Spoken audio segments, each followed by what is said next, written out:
तृतीय अध्याय। सेनापतियों सहित महिषासुर का वध। जगदंबा के श्री अंगों की कांति उदय काल के सहस्त्र सूर्यों के समान है। वे लाल रंग की रेशमी साड़ी पहने हुए हैं। उनके गले में मुंडमाला शोभा पा रही है। दोनों स्तनों पर रक्त चंदन का लेप लगा है। वे अपने कर कमलों में जपमालिका, विद्या और अभय तथा वर नामक मुद्राएं धारण किए हुए हैं। उद्यभदानु सहस्र कांतिमरुणक्षौमां शिरोमालिकां रक्तालिप्त पयोधरां जपवटिं विद्यां भीतिं वरम् हस्ताब्जैर्दधतिं त्रिनेत्रविलसद्वक्त्रारविन्दश्रियम् देवीं बद्धहिमांशुरत्नमुकुटां वन्देरविन्दस्थिताम्। तीन नेत्रों से सुशोभित मुखारविंद की बड़ी शोभा हो रही है। उनके मस्तक पर चंद्रमा के साथ ही रत्नमय मुकुट बंधा है तथा वे कमल के आसन पर विराजमान है। ऐसी देवी को मैं भक्ति पूर्वक प्रणाम करता हूं। ऋषि कहते हैं, दैत्यों की सेना को इस प्रकार तहस नहस होते देख महादैत्य सेनापति चिक्षुर क्रोध में भरकर अंबिका देवी से युद्ध करने के लिए आगे बढ़ा। वह असुर रणभूमि में देवी के ऊपर इस प्रकार बाणों की वर्षा करने लगा जैसे बादल मेरुगिरी के शिखर पर पानी की धार बरसा रहा हो।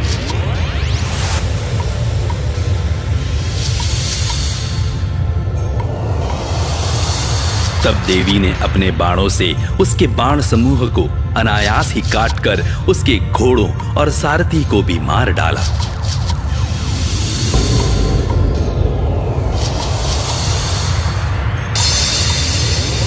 साथ ही उसके धनुष तथा अत्यंत ऊंची ध्वजा को भी तत्काल काट गिराया।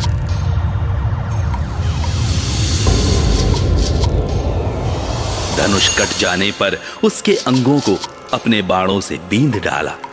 धनुष, रथ, घोड़े और सारथी के नष्ट हो जाने पर वह असुर ढाल और तलवार लेकर देवी की ओर दौड़ा।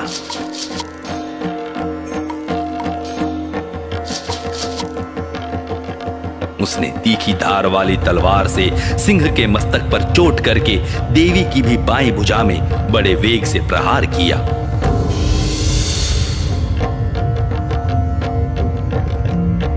राजन, देवी की बाह पर पहुंचते ही वह तलवार टूट गई। फिर तो क्रोध से लाल आंखें करके उस राक्षस ने शूल हाथ में लिया और उसे उस महादैत्य ने भगवती भद्रकाली के ऊपर चलाया। वह शूल आकाश से गिरते हुए सूर्यमंडल की भांति अपने तेज से प्रज्वलित हो उठा। उस शूल को अपनी ओर आते देख देवी ने भी शूल का प्रहार किया। उससे राक्षस के शूल के सैकड़ों टुकड़े हो गए। साथ ही महादैत्य चिक्षुर की भी धज्जियां उड़ गईं। वह प्राणों से हाथ धो बैठा।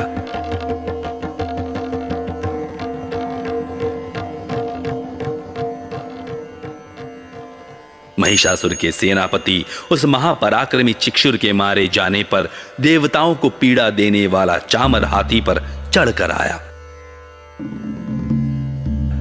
उसने भी देवी के ऊपर शक्ति का प्रहार किया, किंतु जगदंबा ने उसे अपने हुंकार से ही आहत एवं निष्प्रभ करके तत्काल पृथ्वी पर गिरा दिया।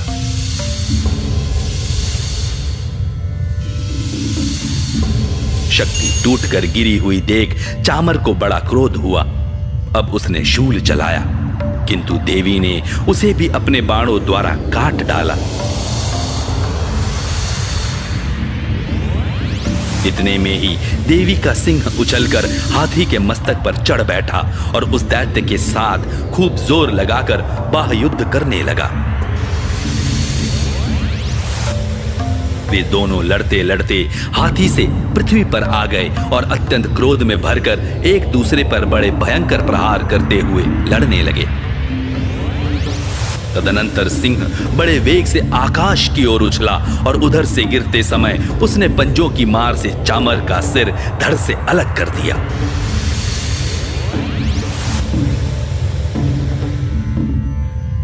इसी प्रकार उदग्र भी शिला और वृक्ष आदि की मार खाकर रणभूमि में देवी के हाथ से मारा गया तथा कराल भी दांतों, मुक्कों और थप्पड़ों की चोट से धराशायी हो गया।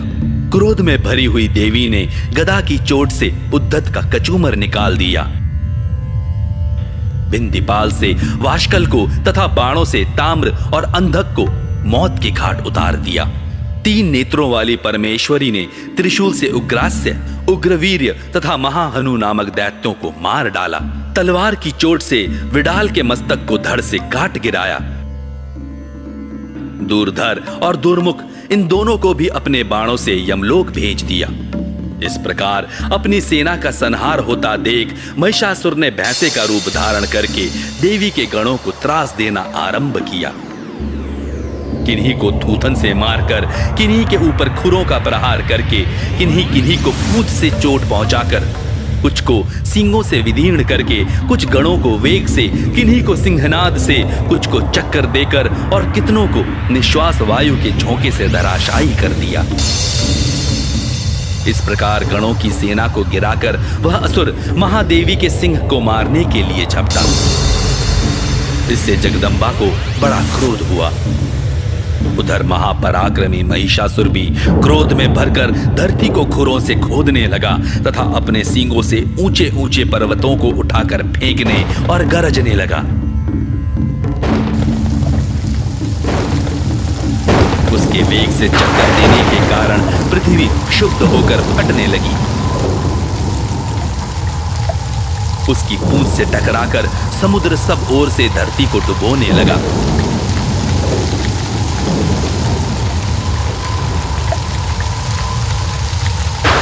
हिलते हुए सींगों के आघात से विदीर्ण होकर बादलों के टुकड़े टुकड़े हो गए।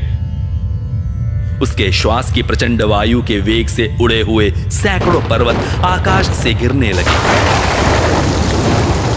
इस प्रकार क्रोध में भरे हुए उस महादैत्य को अपनी ओर आते देख चंडिका ने उसका वध करने के लिए महान क्रोध किया। उन्होंने पाश फेंककर उस महान असुर को बांध लिया। उस महासंग्राम में बंध जाने पर उसने भैंसे का रूप त्याग दिया और तत्काल सिंह के रूप में वह प्रकट हो गया। उस अवस्था में जगदम्बा ज्यों ही उसका मस्तक काटने के लिए उद्यत हुई, त्यों ही वह खड्गधारी पुरुष के रूप में दिखाई देने लगा। तब देवी ने तुरंत ही बाणों की वर्षा करके ढाल और तलवार के साथ उस पुरुष को भी बींध डाला।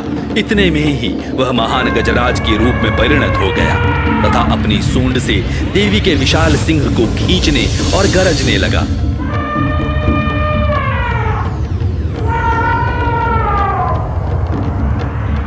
खींचते समय देवी ने तलवार से उसकी सूंड काट डाली। तब उस महादैत्य ने पुनः भैंसे का शरीर धारण कर लिया और पहले की ही भांति चराचर प्राणियों सहित तीनों लोगों को व्याकुल करने लगा। तब क्रोध में भरी हुई जगन्माता चंडिका बारंबार उत्तम मधु का पान करने और लाल आंखें करके हंसने लगी।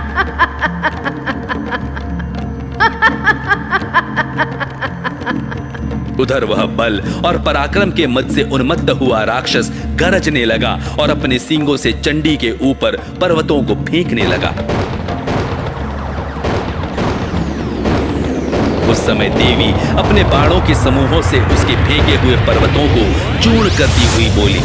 बोलते समय उनका मुख मधु के मद से लाल हो रहा था और वाणी लड़खड़ा रही थी।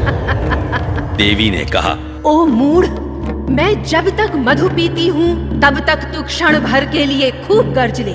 मेरे हाथ से यही तेरी मृत्यु हो जाने पर अब शीघ्र ही देवता भी गर्जना करेंगे। ऋषि कहते हैं, यों कहकर देवी उछली और उस महादैत्य के ऊपर चढ़ गईं। फिर अपने पैर से उसे दबाकर उन्होंने शूल से उसके कंठ में आघात किया। उनके पैर से दबा होने पर भी महिषासुर अपने मुख से अभी आधे शरीर से ही वह बाहर निकलने पाया था कि देवी ने अपने प्रभाव से उसे रोक दिया। आधा निकला होने पर भी वह महादैत्य देवी से युद्ध करने लगा।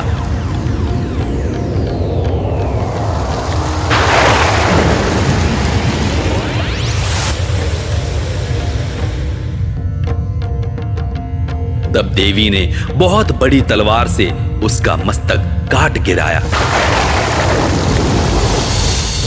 फिर तो हाहाकार करती हुई दैत्यों की सारी सेना भाग गई और संपूर्ण देवता अत्यंत प्रसन्न हो गए।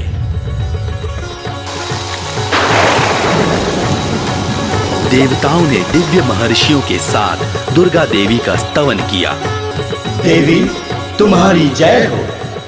सावर्णि सूर्यतनयो यो मनुः कथ्यतेष्टमः निशामय तदुत्पत्तिं निस्तरादगतो मम महामायानुभावेन यथा मन्वन्तराधिपः स बभूव महाभागः सावर्णिस्तनयो रवे स्वारोचिषे अन्तरे पूर्वं चैत्रवंशसमुद्भवः सुरभो नाम राजा भूत्समस्ते क्षितिमन्। गंधर्वराज गाने लगे तथा अप्सराएं नृत्य करने लगी।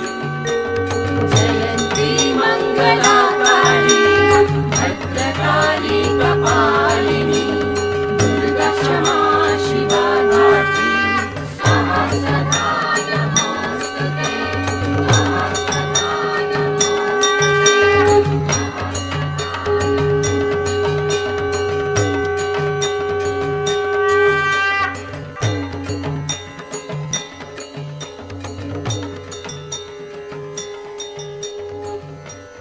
इस प्रकार श्री मार्कंडेय पुराण में सावर्णिक मनवंतर की कथा के अंतर्गत देवी महात्म्य में महिषासुर वध नामक तीसरा अध्याय पूरा हुआ।